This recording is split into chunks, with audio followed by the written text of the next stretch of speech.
शुक्रिया लक्ष्मण डिटेल्स के लिए। और अब आगे बढ़ेंगे, बात करेंगे मार्केट अपडेट की। आज ग्लोबल संकेत कमजोर थे, जिसके कारण बाजार में बिकवाली रही। 2 दिन की तेजी के बाद आज मिड कैप्स में बिकवाली हावी थी। मेटल स्टॉक्स काफी टूटे, इंडेक्स 4% तक लुढ़का इंट्राडे में। रियल्टी, आईटी, पीएससी स्टॉक्स में भी काफी गिरावट आज के सत्र में रही। क्या रही की हाईलाइट, समझते हैं सुमित से। सुमित, पहले तो बताइए आज की हाईलाइट्स क्या है। देखिए, ट्रंकेटेड वीक है भारतीय बाजारों में, लगातार ये दूसरा दिन है जबकि आज प्रेशर बनता हुआ दिखाई पड़ा। अंतर्राष्ट्रीय बाजारों के संकेत कमजोर थे और उसी की तर्ज पे भारतीय बाजारों की शुरुआत कमजोरी के साथ होते हुए दिखाई पड़ी। सेकंड हाफ में थोड़ी रिकवरी जरूर आई, लेकिन निफ्टी ने 17,400 के जोन्स के आसपास जो पुल बैक दिया, उसके बाद भी करीब 100 से ज्यादा या 150 के आसपास की बिकवाली वहां पे बनते हुए दिखाई पड़ी। निफ्टी बैंक में आज मेजर रिकवरी थी, वो हरे निशान में पहुंचा और 100-150 के आसपास की बढ़त वहां पर आते हुए दिखाई पड़ी। लेकिन फिर भी आज ब्रॉडर साइड पे मार्केट्स देखें तो मेटल के अंदर प्रेशर था, आईटी में प्रेशर था, सेलेक्टिव और मिड कैप स्मॉल कैप में तो हैवी कार्नेस था। इनफैक्ट 2%, 2.5% तक की बिकवाली एक समय में स्पेस में देखने को मिल रही थी। तो ब्रॉडर बेस मार्केट्स के अंदर आज भी बिकवाली का दौर था। हालांकि पीएसयू बैंकिंग बास्केट की तरफ से कुछ हद तक जो रिकवरी है, या प्राइवेट बैंकिंग बास्केट की तरफ से जो कुछ हद तक रिकवरी है, वो मार्केट में जरूर लीड होते हुए दिखाई पड़ी। ठीक है। अच्छा, इसके अलावा अगर स्टॉक्स देखें या सेक्टर्स देखें तो कहां पर ज्यादा प्रेशर रहा आज? देखिए, अगर निफ्टी के टॉप गेनर्स की बात किया तो आज बैंकिंग के 2 नाम आपको दिखाई पड़ेगा। एक्सिस बैंक में खरीदारी थी, साथ ही साथ कोटक महिंद्रा बैंक भी आज तेजी के साथ कामकाज करता हुआ दिखाई पड़ रहा था। इसके अलावा आपको पावर ग्रिड और एसबीआई लाइफ 2 और ऐसे नाम थे जहां पर खरीदारी का दौर बनता हुआ दिखाई पड़ा। निफ्टी लूजर्स में हिंडाल्को, मेटल में बिकवाली थी, उस बिकवाली को यहां लीड कर रहा था हिंडाल्को, कोल इंडिया, ग्रासिम, टाटा मोटर, कुछ ऐसे नाम थे जहां पर प्रेशर बनता हुआ दिखाई पड़ा। मिड कैप गेनर्स में वरुण बेवरेजेस आज तेजी के अंदर कामकाज कर रहा था। इसके अलावा एम&एम फाइनेंस, एस्ट्रल लिमिटेड और आदित्य बिरला कैपिटल, कुछ ऐसे नाम जहां पर खरीदारी बनते हुए दिखाई पड़ी। लेकिन मिड कैप में बिकवाली की इंटेंसिटी काफी ज्यादा थी, वो आपको दिखाई पड़ेगा। अदानी टोटल में करीब 6% टूटा, जेएसडब्ल्यू एनर्जी 5% नीचे, गोदरेज प्रॉपर्टी 5% नीचे, एलएनटी टेक रफली 4.5% की बिकवाली यहां आते हुए दिखाई पड़ी। एफएनओ में भी बंधन बैंक आज लीड कर रहा था टॉप गेनर के तौर पे, पीआई इंडस्ट्री, एम&एम फाइनेंशियल, पीवीआर, कुछ ऐसे नाम जहां पर खरीदारी का दौर देखने को मिला। बिकवाली थी आज एफएनओ में, बिरला सॉफ्ट में 10% का फॉल एक समय में यहां देखने को मिला। हिंडाल्को 6% नीचे, कोल इंडिया 5.5% नीचे और वेदांता भी करीब 5% की बिकवाली के साथ बंद होता हुआ दिखाई पड़ा। प्रेशर मेटल में हिंडाल्को, वेदांता, नाल्को, हिंदुस्तान कॉपर, ये सभी बिकवाली के साथ कामकाज कर रहे थे। और साथ साथ आईटी में जहां पर टीसीएस नंबर्स के बाद आउट परफॉर्म कर रहा था, लेकिन बाकी शेयरों में L and T Tech, Mindtree, Coforge, L and T Infotech, कुछ ऐसे नाम थे जहां पर आज बिकवाली बनते हुए दिखाई पड़ी। तो ओवरऑल एक और वीक सेशन, लेकिन ट्रंकेटेड वीक है। देखना होगा कल हफ्ते के आखिरी कारोबारी सत्र में बाजार कैसे प्ले आउट होता है। शुक्रिया सुमित, डिटेल्स बताने लेंस के साथ।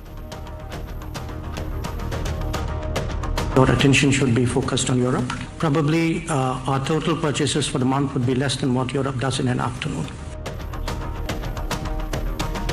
अमेरिका को विदेश मंत्री जयशंकर का सीधा जवाब, कहा जितना तेल यूरोप आधे दिन में खरीदता है उतना भारत पूरे महीने में। अमेरिका ने फिर से दी भारत को नसीहत। खराब ग्लोबल संकेतों से बाजार में बिकवाली, 2 दिनों की तेजी के बाद मिड कैप में बिकवाली हावी। Metal, realty, IT, public sector stocks में गिरावट। एलआईसी के मेगा आईपीओ पर आज इन्वेस्टमेंट बैंकर्स के साथ दीपम की बैठक संभव। सूत्रों के मुताबिक 25 से 30 अप्रैल के बीच आ सकता है इशू। कल अपडेटेड डीआरएचपी दाखिल कर सकती है कंपनी।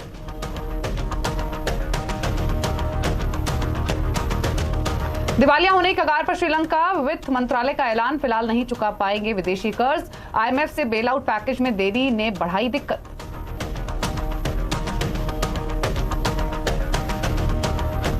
और पूर्वी यूक्रेन में रूसी फौजों का हमला और तेज, डॉनबॉस इलाके में भारी गोलाबारी। पुतिन ने आक्रमण को ठहराया वाजिब, जेलेंस्की बोले यूक्रेन पर और बड़े हमले की तैयारी में रूस। देवघर में 45 घंटे बाद रेस्क्यू ऑपरेशन खत्म, 50 से ज्यादा लोगों को रोपवे से सुरक्षित निकाला गया। बचाव कार्य में 3 लोगों की गिरने से मौत।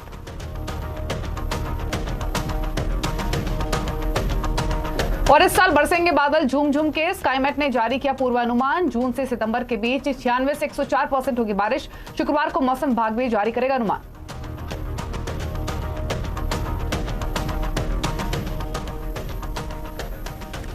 और अमेरिकी राष्ट्रपति जो बाइडेन और प्रधानमंत्री नरेंद्र मोदी के बीच हुई मुलाकात में अमेरिका के तेवर बदले हुए दिखे। वर्चुअल बैठक में पीएम मोदी ने कहा कि भारत और अमेरिका नेशनल पार्टनर हैं और दोनों देशों के बीच संबंध बेहतर होंगे। प्रधानमंत्री ने यूक्रेन संकट का जिक्र करते हुए कहा कि रूस और यूक्रेन बातचीत करके मसले का हल निकालें। पीएम मोदी ने यूक्रेन के बुचा में नरसंहार पर चिंता जताते हुए इसकी निष्पक्ष जांच की मांग की। वहीं अमेरिकी राष्ट्रपति जो बाइडेन ने कहा कि भारत और अमेरिका के बीच सामरिक साझेदारी है। अमेरिका भारत के साथ आर्थिक और रक्षा क्षेत्र में साझेदारी मजबूत करने के लिए प्रतिबद्ध है। बाइडेन ने भारत द्वारा रूस से तेल इंपोर्ट पर कहा कि रूस से तेल की खरीद बढ़ाना भारत के हित में नहीं है। अमेरिका ऊर्जा आयात में भारत की मदद करने को तैयार है। दोनों नेताओं की मुलाकात के बाद व्हाइट हाउस की प्रेस सेक्रेटरी जेन साकी ने कहा कि भारत रूस से तेल और गैस खरीद रहा है, ये किसी भी प्रतिबंध का उल्लंघन नहीं है। पीएम मोदी और जो बाइडेन 24 मई को क्वाड की बैठक में फिर मिलेंगे। विश्व के दो सबसे बड़े और पुराने लोकतंत्रों के रूप में हम नेचुरल पार्टनर्स हैं और पिछले कुछ वर्षों में हमारे संबंधों में जो प्रगति हुई है, जो नया मोमेंटम बना है, आज से एक दशक पहले भी शायद ऐसी कल्पना करना मुश्किल था। आज की हमारी बातचीत ऐसे समय पर हो रही है जब यूक्रेन में स्थिति बहुत चिंताजनक बनी हुई है। इस पूरे घटनाक्रम के दौरान मैंने यूक्रेन और रूस दोनों के राष्ट्रपतियों से कई बार फोन पर बातचीत की। इस साल भारत अपनी स्वतंत्रता की 75वां वर्षगांठ मना रहा है और हम अपने डिप्लोमेटिक रिलेशंस की 75वीं सालगिरह भी मना रहे हैं। मुझे विश्वास है कि भारत की अगले 25 सालों की विकास यात्रा में अमेरिका के साथ हमारी मित्रता एक अभिन्न अंग रहेगी। We take the same concerns about the global challenges we face with COVID-19, advancing health security and tracking the climate crisis, and we share a strong and growing major defense partnership. At the root of our partnership is a deep connection between our people, ties of family, of friendship, and of shared values.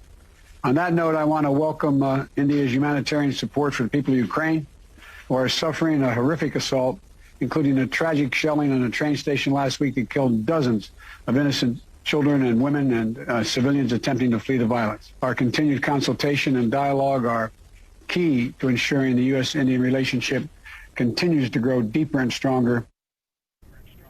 और रूस के तेल खरीद मामले में विदेश मंत्री S Jaishankar ने अमेरिका को करारा जवाब दिया है। अमेरिका में 2+2 संवाद के दौरान उन्होंने दो टूक शब्दों में कहा कि हम रूस से जितना तेल एक महीने में खरीदते हैं उतना यूरोप एक दिन में खरीदता है। We are against the conflict. We are for dialogue and diplomacy. We are for urgent cessation of violence. And we are prepared to contribute in whatever way to these objectives. I noticed you refer to oil purchases. If you are looking at energy purchases from Russia, I would suggest that your attention should be focused on Europe, which probably we do buy some energy which is necessary for our energy security. But I suspect, looking at the figures, probably our total purchases for the month would be less than what Europe does in an afternoon. So you might want to think about it. और संकट में घिरे श्रीलंका ने ऐलान किया है कि वो अपने $51 अरब के पूरे विदेशी कर्ज को फिलहाल नहीं चुका पाएगा। श्रीलंका अंतर्राष्ट्रीय मॉनेटरी फंड से बेल आउट पैकेज मिलने की उम्मीद कर रहा था, लेकिन आईएमएफ की ओर से मंजूरी नहीं मिली है। श्रीलंका के वित्त मंत्रालय ने कहा है कि क्रेडिटर्स मंगलवार दोपहर से अपने बकाया किसी भी ब्याज भुगतान को भुनाने या श्रीलंकाई रुपए में भुगतान का विकल्प चुनने के लिए स्वतंत्र हैं। श्रीलंकाई क्रेडिटर्स में विदेशी सरकारें भी शामिल हैं।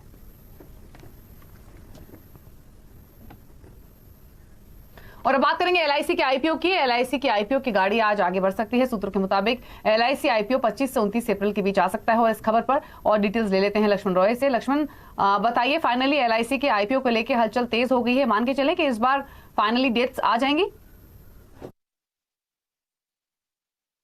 बिल्कुल, जिस तरीके से एलआईसी की गाड़ी आगे बढ़ी है, मुझे लगता है कि मंजिल तक पहुंच जाएगी। और आज इसमें एक महत्वपूर्ण डेवलपमेंट ये हो रहा है कि इन्वेस्टमेंट बैंकर के साथ विनिवेश विभाग एक महत्वपूर्ण बैठक करने जा रहा है। और इस बैठक की खासियत यह है कि अब तक जो ग्लोबल माहौल है उसमें एलआईसी के आईपीओ हम लाने जा रहे हैं, तो किस तरह का फीडबैक इन्वेस्टमेंट बैंकर से आएगा ये है। लेकिन इससे ज्यादा महत्वपूर्ण मुद्दा यह है कि सरकार ने जो पहले तय किया था कि हम 5% अपनी हिस्सेदारी बेचेंगे, उसमें सरकार अपनी हिस्सेदारी बढ़ाना चाहती है बेचने के लिए। यानी अब 5% की बजाय उससे ज्यादा हिस्सेदारी बेचना चाहती है। सूत्र यह कह रहे हैं कि सरकार 7.5% तक हिस्सेदारी बेचने के मूड में है। लेकिन ये 7.5% हिस्सेदारी बेचने में क्या क्या चुनौतियां आएंगी और इसके लिए क्या करना चाहिए, वो भी इस बैठक में इन्वेस्टमेंट बैंकर के साथ बैठक में विनिवेश विभाग चर्चा करेगा। उस चर्चा के बाद कल सेबी में एलआईसी के अपडेटेड डीआरएचपी फाइल किया जाएगा। अपडेटेड मतलब पहले सरकार ने डीआरएचपी फाइल किया था, अब दोबारा से अपडेट करके डीआरएचपी फाइल करेगी सरकार, जिसमें कहे कि हम हिस्सेदारी ज्यादा बेचना चाहते हैं। और इसके बाद माना जा रहा है कि इन सारी प्रक्रिया के बाद 25 से 29 अप्रैल के बीच में एलआईसी का आईपीओ जो है सरकार यहां पे खोल सकती है। तो एक तरीके से जो सबसे मेगा आईपीओ का इंतजार था, सरकार जिस सबसे बड़ी कंपनी में सबसे बड़ा आईपीओ लाने की तैयारी कर रही थी, वो लगभग अब करीब आती हुई दिख रही है।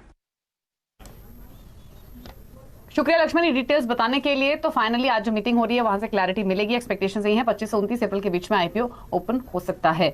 के लिए। तो सुमित ने आखिर में आईटी का जिक्र किया कि आईटी में सिर्फ एक टीसीएस चमक रहा था, बाकी स्टॉक्स प्रेशर में थे और टीसीएस के चमकने के पीछे वजह भी थी, वो थी इसकी अर्निंग्स। दरअसल कल जो नतीजे आए थे बाजार बंद होने के बाद चौथी तिमाही के, वो अनुमान के मुताबिक रहे हैं। साथ ही मैनेजमेंट की कमेंट्री भी स्ट्रॉन्ग है आगे के लिए। दरअसल सीएनबीसी आवाज से जो खास बातचीत हुई उसमें कंपनी के सीएफओ समीर सेखतरिया ने कहा है कि महंगाई के बावजूद कंपनियां टेक्नोलॉजी बजट में कटौती नहीं कर रही हैं। साथ ही उन्होंने ये भी कहा कि मजबूत मांग से FY23 में डबल डिजिट ग्रोथ जारी रहेगी। अपना ओवरऑल स्पेंड बैलेंस करने की कोशिश कर रहे हैं। In most cases they are leaning on technology to get the outcomes they are looking at. So different customers would have a different outcome. Usually we have not seen customers cutting their technology budgets. Usually either they are maintaining it but investing into newer technologies. In cases people might be increasing their budgets also. जैसे आपने देखा FY22 में हमने 15% growth already deliver की है. So double digit growth is hardly an aspiration. We'll look forward to deliver as we can, as better as we can, Ashita. और अब बात करेंगे मौसम के मिजाज की। इस साल अच्छी बारिश होगी, मानसून के 98% तक सामान्य रहने का अनुमान है। मौसम विभाग की जो निजी कंपनी है स्काईमेट, उसके मुताबिक जून से सितंबर के बीच सामान्य से 96% से लेकर 104% तक बारिश हो सकती है। 10% संभावना ये भी है कि मानसून के दौरान सामान्य से ज्यादा बारिश हो। अलग अलग महीनों की बात करें तो सबसे ज्यादा 285 मिलीमीटर बारिश जुलाई में होगी।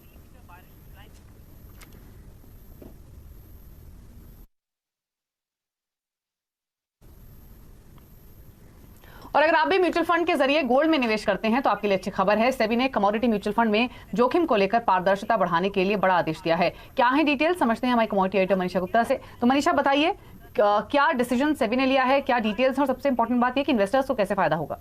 जी हाँ, शुक्रिया। ऑफकोर्स बाकी एसेट क्लासेस में अगर आप निवेश करते हैं म्यूचुअल फंड्स या एएमसीज के थ्रू, तो वहां पर ऑलरेडी आपको एक रिस्कोमीटर बना के दिया हुआ है। लेकिन कमोडिटीज में अभी तक निवेश भी ज्यादा नहीं था और बाजार इंतजार कर रहा था कि हम यहाँ पर पार्टिसिपेशन और प्रोडक्ट्स दोनों ही आता हुआ देखें, और अब फाइनली हमने वो बनता हुआ देखा है यहाँ पर। तो सेबी की जो लेटेस्ट क्लैरिफिकेशन, जो नोटिफिकेशन आई है, उसके लिहाज से अब यहाँ पर रिस्कोमीटर बन चुका है। 4 कैटेगरीज में इसको बांटा गया है और सेबी ने कहा है कि जो गोल्ड म्यूचुअल फंड में अगर आप निवेश करते हैं तो इमीडिएट इफेक्ट से आप ये जो मीडियन डिविएशंस हैं जो यहाँ पर सेबी ने प्रोवाइड करी हैं, उसके थ्रू आप इसको यहाँ पर देख सकते हैं। तो जैसे शेयर्स में काम होता है वैसे कमोडिटी म्यूचुअल फंड्स में भी अब जोखिम की पूरी जानकारी यहां पर म्यूचुअल फंड्स को और एएमसीज को देनी होगी। सोने में सबसे पहले यहां पर इमीडिएट व्यू से यहां पर इसको शुरू कर दिया गया है और कैसे इसे बनाया गया है कि साल भर के जो उतार चढ़ाव है उसके हिसाब से यहां पर स्कोरिंग की जाएगी। तिमाही आधार पर इसे उठापटक की जो गणना है वो की जाएगी यहां पर और एनुअलाइज तरीके से इसको फिर यहां पर पेश किया जाएगा। और स्कोरिंग की अगर बात करें तो 15 साल के भावों को यहां पर ध्यान में रखा जाएगा। जो कंप्यूटेशन है वो इस लिहाज से यहां पर की गई है। मोस्ट इंपॉर्टेंटली जैसे हमने आपको कहा कि इसको 4 कैटेगरीज में बांटा गया है। अगर 10% से कम वॉलेटिलिटी है तो इसे थर्ड स्कोर दिया गया है, जिसका मतलब है कि जोखिम यहां पर सबसे कम है।